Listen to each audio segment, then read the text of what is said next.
I am the good shepherd. The good shepherd gives his life for the sheep. I am the good shepherd.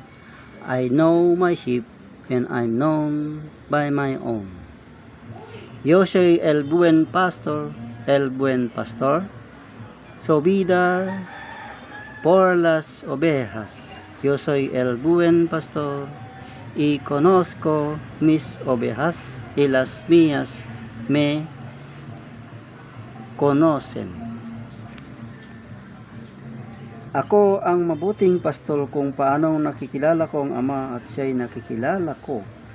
Gayon din naman nakikilala ko ang aking mga tupa at ako na may nakikilala nila at inialay ko ang aking buhay para sa mga tupa.